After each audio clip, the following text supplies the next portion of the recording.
Imran Imran Pratapgarhi.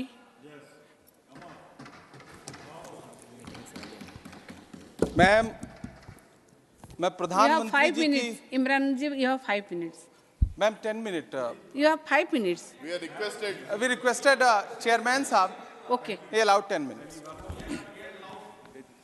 Ma'am, प्रधानमंत्री जी की सैकड़ों बार थपथपाई गई मेज के बीच अंतरिम बजट पेश किया गया और बड़े बड़े दावे किए गए। देश ये कैसा बनाया आपने, लूट कर पैसा बनाया आपने, देखिए जलते दिए भी बुझ गए, अजब दीपक राग गाया आपने। मैम, पूरा सदन अमृत काल के बजट की चर्चा कर रहा है, मैं तो गरीबों की रोटी और दाल के बजट की चर्चा करूंगा। तुम्हारी फाइलों में गांव का मौसम गुलाबी है, मगर ये आंकड़े झूठे हैं, ये दावा किताबी है। मैं इस बजट को अमीरों का अमीरों के लिए पेश किया गया बजट कहूंगा। इसमें गरीबों के लिए कुछ है ही नहीं। नौकरी मांगने वाले नौजवानों पर लाठियां बरसाने वालों, आपने इस बजट में युवाओं को क्या दिया? आपने पुरानी पेंशन बहाली की मांग करने वालों को क्या दिया? सालों से अपने लिए छत तलाश रहे लोगों को आपने इस बजट में क्या दिया? और फिर आपको पूरी उम्मीद है कि पूरा देश आपके इस पेश किए गए बजट पे लहालोट हो जाए, तालियां पीटे, मंगल गान गाए। कैसे संभव है? मैं सदन में खड़ा होकर के इस बजट पे चर्चा करते हुए कहना चाहता हूं कि इस बजट में फुटपाथ पर रहने वाले, छप्परों में रहने वाले, झुग्गियों में रहने वालों के लिए क्या है, उनके लिए क्या है? जो प्रधानमंत्री के किए गए वायदों की बाट जोह रहे हैं। हर साल फरवरी की खूबसूरत सुबह और सजी हुई संसद से बरसते हुए झूठे वायदों की जवाबदेही कौन तय करेगा? कौन बताएगा कि 2022 में प्रधानमंत्री जी जो सबको पक्का मकान देने वाला वायदा किए थे उसका क्या हुआ?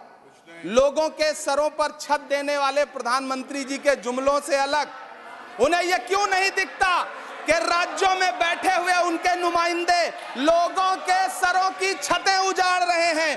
उत्तर प्रदेश हो, असम हो, जम्मू कश्मीर हो, मध्य प्रदेश हो, भाजपा शासित राज्यों के बुलडोजर न सिर्फ लोगों के घरों को उजाड़ रहे हैं बल्कि कुचल रहे हैं लोकतंत्र को, संविधान को, अदालतों के मेयार को। मैम, मैं आंकड़ों की बाजीगरी से अलग हट करके इस बजट पर एक बात कहना चाहता हूं। आंकड़े तो ऐसे हैं इस बजट के, ये कह रहे हैं 4 करोड़, वित्त मंत्री जी 3 करोड़ कहती हैं, प्रधानमंत्री जी 4 करोड़ कहते हैं। पहले तो आप इस झूठ में ही आपस में ही सलट लीजिए कि 4 करोड़ सही है या 3 करोड़ सही है। मैं आंकड़े तो ऐसे हैं इस बजट के मैम कि जो सुने वो बस पथराई आंखें लेकर किंग कर्तव्य विमूढ़ हो जाए। लेकिन झील में पानी बरसता है हमारे देश में, झील में पानी बरसता है हमारे देश में, खेत पानी को तरसता है हमारे देश में, जिंदगी का हाल खस्ता है हमारे देश में, दूध महंगा खून सस्ता है हमारे देश में। मैम, रोजगार, महंगाई, किसान, मनरेगा, पेट्रोल डीजल के दाम, गैस सिलेंडर के दाम, फसलों की एमएसपी की गारंटी, इन सब जन सरोकार की बातों से इस बजट का कोई लेना देना नहीं। हमारे ट्रेजरी बेंच के साथी हंगामा कर रहे हैं। मैं तो कहना चाहता हूं मैम, वो एक बार इनके एक नेता एक गांव में गए और उन्होंने गांव में कहा कि गांव वालों आओ, मैं तुम्हारी समस्याएं समाप्त करना चाहता हूं। गांव वाले इकट्ठा हो गए। नेताजी ने गांव वालों से कहा बताओ तुम्हारी 2 समस्याएं बताओ, मैं दोनों समस्याओं का यहीं पे समाधान करूंगा। तो गांव वालों ने कहा साहब हमारी पहली समस्या है कि हमारे यहाँ कोई हॉस्पिटल नहीं है। तो नेताजी ने मोबाइल निकाला, कहीं फोन मिलाया और मिला के फोन पे पता नहीं क्या कुछ कहा कि यहाँ गांव में हॉस्पिटल नहीं है, हॉस्पिटल तुरंत, यहाँ हॉस्पिटल चाहिए। गांव वाले खुश हो गए कि 1 मिनट में यहाँ हॉस्पिटल आ रहा है। अगली समस्या के बारे में उन्होंने, नेताजी ने गांव वालों से कहा कि मैंने आपकी पहली समस्या समाप्त कर दी, दूसरी समस्या बताओ। तो गांव वालों ने कहा साहब इस गांव में कोई भी मोबाइल का नेटवर्क ही नहीं है।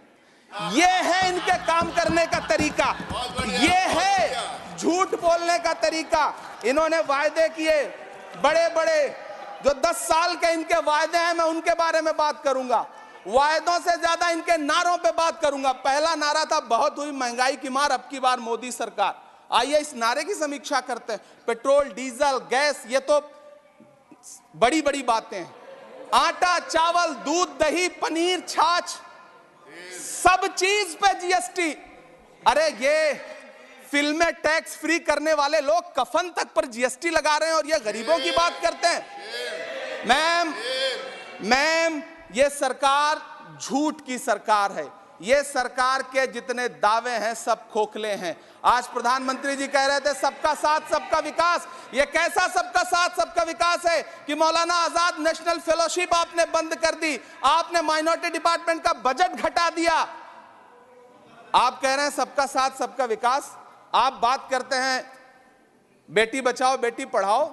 हमारी आंखें हाथरस से लेके कठुआ से लेकर के और देश की जंतर मंतर की सड़क वो देख रहे हैं जब हमारी ओलंपिक पदक लाने वाली बेटियों को प्रधानमंत्री की चौखट पे अपना मेडल रख देना पड़ रहा है। इससे शर्मनाक क्या हो सकता है।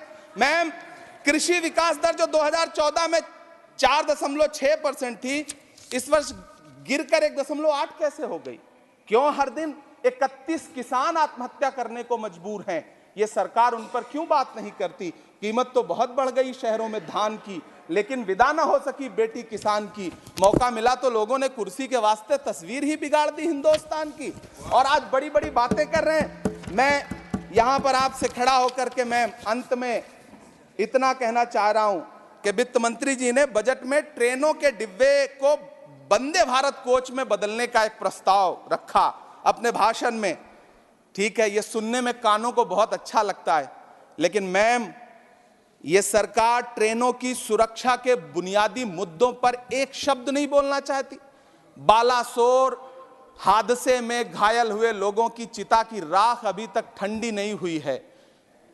वंदे भारत के वीडियो पोस्ट करने वाली ये सरकार कभी भारत की जनरल डिब्बों की, रेलवे के स्लीपर क्लास डिब्बों की वीडियो अगर पोस्ट करे ट्विटर पे तब समझ में आए। बिहार से, इलाहाबाद से, लखनऊ से दिल्ली आने वाली, मुंबई जाने वाली ट्रेनें देख लीजिए, उनकी हालत देख लीजिए, तो आपको लगेगा कि ये वही ट्रेनें हैं। आज स्थिति ये है कि रेलवे स्टेशन तो छोड़िए, रनवे पर खाना खिला रही हैं आपकी प्राइवेट एयरलाइंस। अभी आपने जुर्माना लगाया है, नोटिस दिया है एक एयरलाइंस को। यह स्थिति आपने करके रख दी है ट्रेनों की, एयरलाइंस की। ऐसे में मैम कागजों पर तो आप कितना भी वंदे भारत और बुलेट ट्रेन सर पर दौड़ा लीजिए, लेकिन असल में भारत की ट्रेनों की डिब्बों की सवारियों की हालत देखने लायक है। अगर सरकार खुली आंखों से उसे देखना चाहे तो देखे और उनकी स्थिति सुधारे। आज प्रधानमंत्री जी ने अपने भाषण में यहां खड़े होकर कई बार न्यू मिडिल क्लास की बड़ी चर्चा की, न्यू मिडिल क्लास जनरेट करेंगे। लेकिन मैं तो यहां खड़ा होकर के सरकार से कहना चाहता हूं कि न्यू मिडिल क्लास का जुमला अपने पास रखिए। यह बताइए कि जो पुराना मिडिल क्लास है उसके साथ आप कैसा व्यवहार कर रहे हैं। आज उसकी स्थिति क्या है? आप अमीरों के कर्जे माफ कर रहे हैं, उद्योगपतियों के कर्जे माफ कर रहे हैं, और यहां स्थिति यह हो गई है कि जो मिडिल क्लास, उसकी जो रोजमर्रा की जरूरत की चीजें हैं उस तक पर आपने जीएसटी लगा रखी है। आप फिल्में टैक्स फ्री करते हैं, लेकिन स्टूडेंट्स के प्रतियोगी परीक्षाओं के फॉर्म की फीस नहीं माफ कर सकते। आपको बाकी जगहों पर टैक्स लेना है, हर जगह टैक्स लेना है। मिडिल क्लास से आपका कोई रिश्ता नहीं। मिडिल क्लास तो आपसे कह रहा है कि मोहब्बत भाईचारे के दीवाने दिन ही लौटा दो, वो सस्ती दाल सब्जी के सुहाने दिन ही लौटा दो। ये अच्छे दिन तो अंबानी अडानी को मुबारक हो, हमें ऐसा करो साहब पुराने दिन ही लौटा दो। वो पुराने दिन जो बहुत अच्छे थे, वो पुराने दिन जहां लोग एक दूसरे से मिलजुल करके रहते थे। मैम इलाहाबाद, दिल्ली, कोटा जैसे शहरों में छोटे छोटे कमरों में अभावों के साथ पढ़ाई कर रहे युवा किताबों के साथ गल चुके हैं। उनके हिस्से अधेड़ अवस्था तो आई है, लेकिन नौकरी और रोजगार नहीं आया।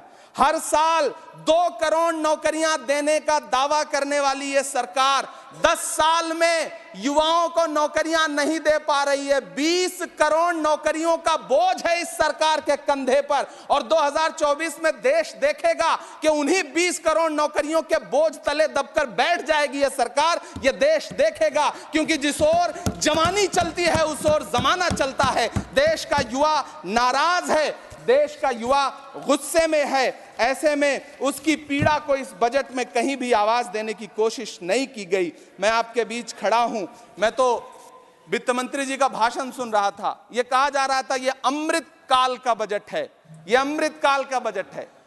ये कौन सा बजट है ये बाद में तय होगा, लेकिन मैं इतना जानता हूं कि ये इस सरकार का अंतिम बजट है, आखिरी बजट है। Please conclude इसके your बाद न्याय का बजट पेश होगा, जिसकी इमरान चर्चा जी, राहुल गांधी जी पूरे देश में कर रहे हैं। न्याय का वाणी बजट, को विराम 5 न्याय दीजिए। महिलाओं Your के time लिए, is over. युवाओं के लिए, सामाजिक न्याय की बात जिसकी चर्चा पूरे देश में Your time जाकर is के राहुल over. गांधी जी कर रहे हैं, वो न्याय का बजट पेश होगा अगली बार। ये इस सरकार का अंतिम बजट है, अंतिम बजट है। अमृतकाल में गरीबों की रोटी और दाल के लिए इस बजट में Thank कोई you. प्राविधान नहीं है, आपका time- कोई आपका चर्चा time नहीं खत्म हो गया है। है। बहुत बहुत धन्यवाद। Thank you.